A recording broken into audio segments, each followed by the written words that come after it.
that the conflict between the New Canaanites and the Whitelegs was finally resolved. The courier's involvement had tipped the scale, shifting the fragile balance of power. After the Whitelegs drove the sorrows from Zion, they celebrated by destroying all traces of the valley's former inhabitants. They appealed to the Legion for assimilation, but were denied. Their failure to eradicate the New Canaanites in Grand Staircase and farther up the Colorado had not gone unnoticed. The Whitelegs made a half-hearted effort to find the New Canaanites, but were driven off by dead horses trained in the ways of Joshua Graham. The Whitelegs lost all hope of joining the Legion and disintegrated into a number of petty raiding bands, leaving Zion Valley a polluted cistern. Daniel succeeded in leading the sorrows out of Zion, as he had wanted to do from the start.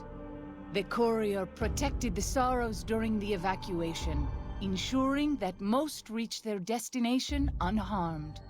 Over the weeks and months to come, Daniel would see to the sorrows' resettlement in Grand Staircase. Their adjustment to their new home was not without difficulty, but eventually, the sorrows came to accept the loss of Zion. Having helped Daniel and the sorrows escape from Zion, the dead horses returned to their home at Dead Horse Point. The tribe continued to learn from the New Canaanites, and over many years built a flourishing community along the banks of the Colorado.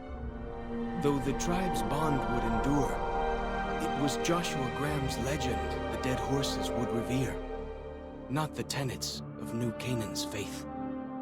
Already weakened by several seasons of bad trading, the Happy Trails Caravan Company was initially discouraged by the results of its expedition, the fate of New Canaan, and the evacuation of the sorrows from Zion made the prospect of trading seem fruitless. When Daniel told his family about the exploits of Happy Trails employee the courier, however, New Canaan decided to repay the company's kindness. Twice per year, New Canaanites made the dangerous journey west to trade with a company in the city of New Reno. The Happy Trails Caravan Company could not survive on such trading alone, but the New Canaanites' generosity made tough times go easier. Follows Chalk took the courier's words to heart and decided the big cities of the Mojave Wasteland and NCR were best left unexplored. Though he sometimes dreamed of distant lands, he continued to support his family at Dead Horse Point, and eventually, his wanderlust faded. Waking Cloud was distraught when she learned of her husband's death, but took comfort from her tribe and the compassion of the New Canaanites. She forgave Daniel for having concealed her husband's fate from her, and learned to accept his fate. When her grief faded, she took a husband from the Dead Horse tribe. At her bidding, he stayed close to home. After leading the sorrows from their home in Zion to safety in Grand Staircase, Daniel continued to wonder if he'd made the right choice.